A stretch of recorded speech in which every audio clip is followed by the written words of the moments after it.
Morning, everybody. Welcome to the March 23rd Budget Committee.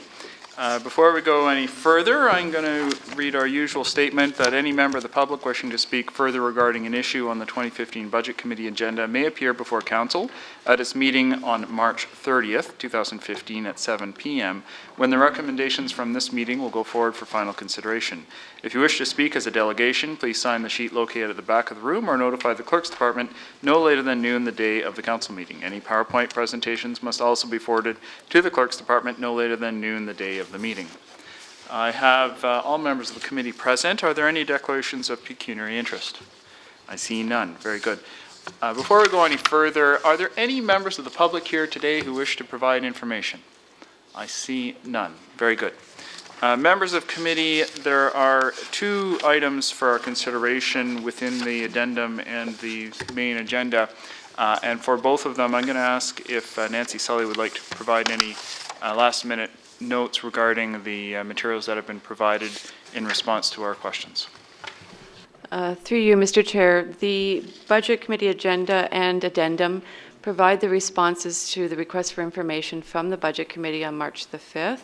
The information in there provides the details that were requested. There are staff here today that could answer any questions should the committee have any.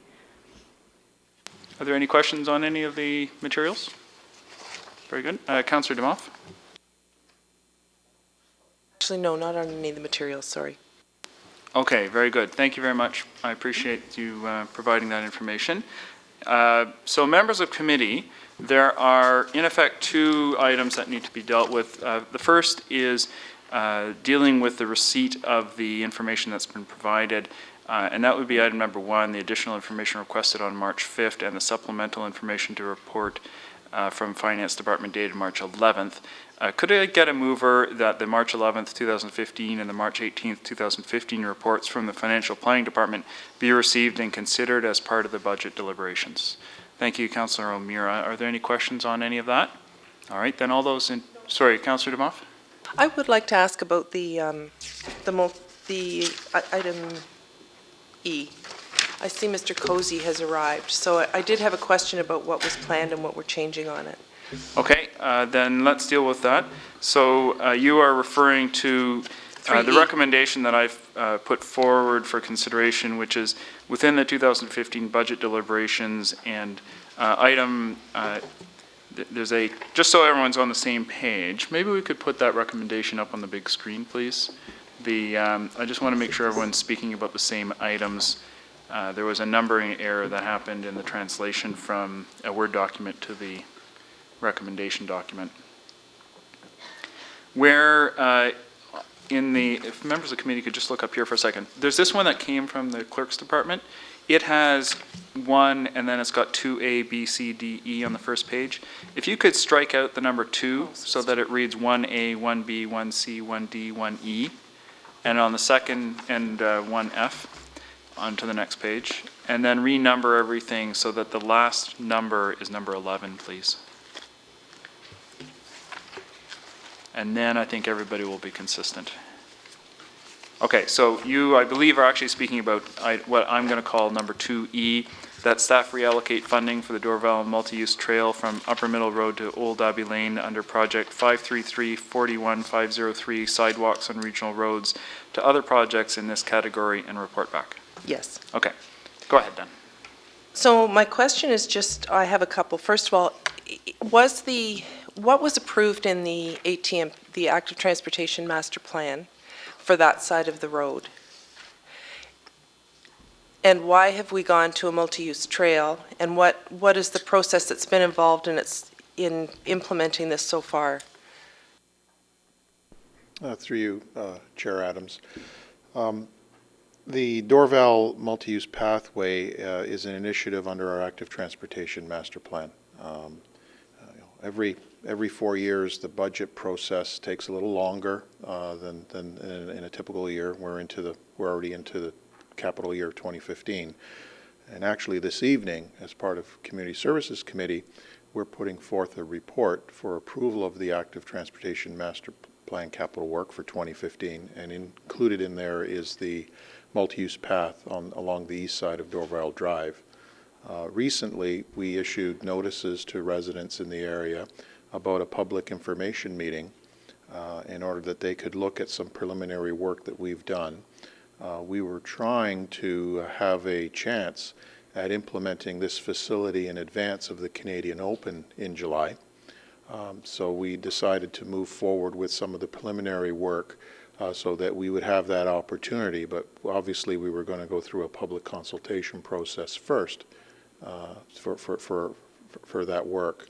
The pathway on Dorval Drive would be funded under the Sidewalk on Regional Roads account. We do not have a pedestrian facility whatsoever on the east side of Dorval Drive, north of Abbey Gate, all the way up to Upper Middle Road, and it's a candidate under our active transportation plan to provide that pedestrian facility. We've chosen as staff to move forward in preliminary design to build a multi-use path instead of a sidewalk, and it would accommodate all users on the east side. So what other options do we have if we're not using it on Dorval? So we're limited to regional roads, and does it also have to be tried to road work at the time, or can we just do another? We have $225,000 we can move to another regional road project, is that right? That's correct. Okay, and in terms of the trees that were along Dorval Drive, what was the plan for those trees in order to put in a sidewalk versus a multi-use trail, or why was the decision made to go with a multi-use trail there instead of a sidewalk? I'll start with the last question first. I mean, we felt a multi-use path was most appropriate along Dorval Drive on the east side. In terms of how we would handle the trees, there are some conflicts. We were planning to bend the multi-use path where we could. I realize, or I've been advised that there are a number of trees there that have to be removed regardless of our plan because of the EAB program. There's 4 to 5 trees beyond that are currently in conflict, and we're trying to establish how we would deal with those trees. And we're looking to transplant those trees and save them and just move them over. In some cases, we can realign the multi-use path to avoid it, but in some cases we cannot.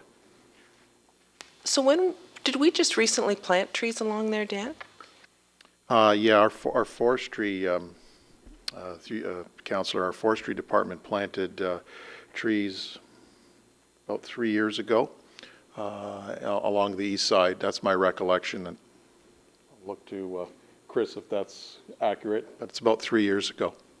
Yes. That's all I have right now. Okay, Councillor Elgar, did you want to speak to that item? Yeah, I just want to confirm that in actual fact our maps are correct, that we do have a multi-use trail off-road in the boulevard on the west side of Dorval? That's correct. Okay. That's really, I just wanted to make sure that that the mapping we have is correct, in fact, and that the other issues I really don't have to get into, as I think we're dealing with it at budget this morning pretty swiftly, and I thank you. Okay, any others? So we have a motion on the floor from Councillor O'Meara regarding the receipt of the 2 sets of reports. All those in favor? That's carried. Thank you very much, everyone. The second item is the 2015 budget deliberations. There's a recommendation that I've put forward. Councillor Elgar, are you willing to move that? Okay, thank you very much. I do appreciate that. Are there any questions on the materials that are put forward there? Then, for clarity, I'm going to read it out at length so that if anybody is watching on Town TV, they can hear what we're doing. And that is that the 2015 recommended operating budget as presented in the 2015 operating budget and the 2016 to 2017 forecast budget document be approved, subject to the following adjustments. 1A, the Oakville Transit revenue budget be reduced by $47,200 to reflect Council's decision on January 20th, 2015 to maintain the 2014 rates and fees for transit student passes, student freedom passes, and Presto Fare. 1B, the Recreation Services budget be increased by $41,000 for the conversion of a part-time facility booking clerk to a full-time as described in the budget document. 1C, the infrastructure maintenance budget be increased by $154,300 to allow for increased funding for fleet resources, and the 2016 budget be prepared to include the additional $122,700 for fleet resources as identified in the budget document. 1D, the one-time cost of $79,500 for the 2015 RBC Canadian Open be funded from the Tax Stabilization Reserve. 1E, that Oakville Transit redefine its caravan service area to include the entire geographic area of the town of Oakville, and that Route 5A be cancelled and its resources reallocated to a commingled home-to-hub service for areas north of Dundas Street, and 1F, that an additional $500,000 transfer to this tax stabilization reserve be funded from the tax levy. The new 2, that the 2015 recommended capital budget as presented in the 2015 capital budget document be approved, subject to the following adjustments. 2A, increase to the Heritage Planning Studies Capital Project number 631015505 of $50,000 to be funded from the General Working Capital Reserve to proceed with completing the first step in 2015 as identified in the Heritage Cultural Landscapes Report. 2B, addition of a fire fit rope training tower project budgeted at $90,000, funded $30,000 from donations and $60,000 from the General Working Capital Reserve. 2C, that the project budget for 533-60803 Rebecca Street Bridge, 16 Mile Creek, be increased by $1.4 million for a revised budget of $5.9 million as indicated in the report. And 2D, that a transfer from the General Working Capital Reserve of $1.4 million be approved to fund the shortfall in the Rebecca Street Bridge project. 2E, that staff reallocate funding for the Dorval Multi-Use Trail from Upper Middle Road to Old Abbey Lane under Project 533-41503, sidewalks on regional roads, to other projects in this category and report back.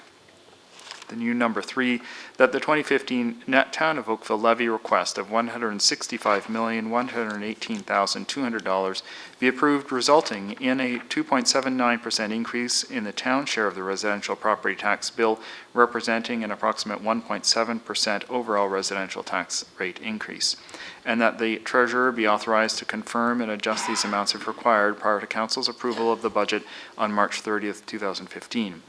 Number 4, that staff develop an active transportation implementation plan as outlined in Appendix D of the March 18, 2015 report from the Finance Department for additional staff and resources once the TDM and transportation implementation and monitoring studies are completed. Number 5, that option 1, 3-year ESCO model identified in the LED conversion report as outlined in Appendix E of the March 11, 2015 report from the Finance Department be approved as the preferred option, and that staff carry out the preparatory work for engagement of an ESCO model, that staff provide options for project financing through the ESCO and report back to Council prior to the 2016 budget. Number 6, that staff pursue a Boulevard Seed Trial Program as outlined in Appendix D of the March 11, 2015 report from the Finance Department. Number 7, that staff report to the 2016 Budget Committee with options to provide bylaw enforcement during evenings and weekends.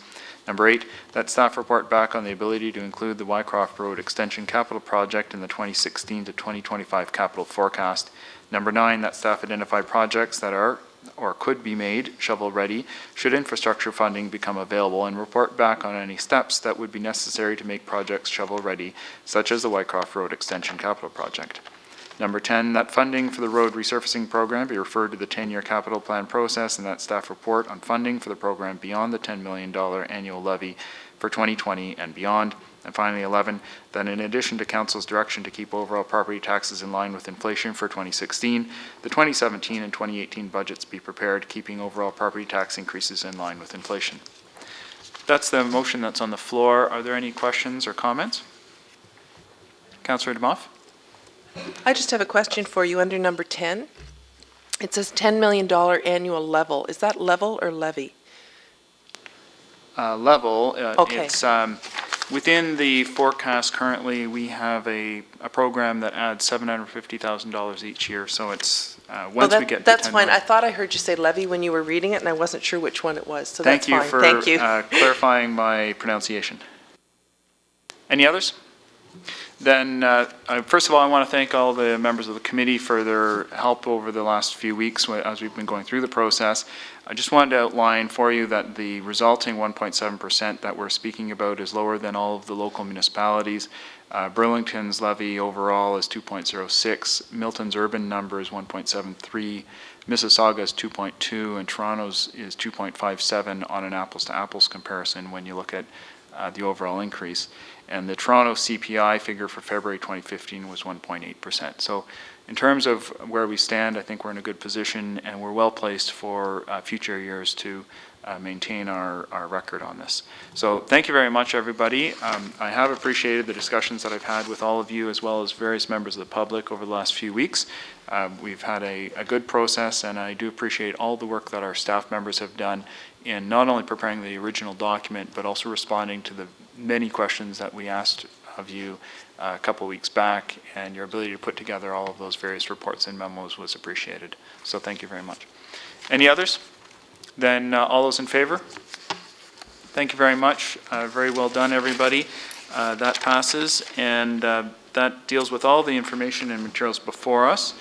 We will see you at committee tonight, and we'll see you at the council meeting next Monday. We are adjourned.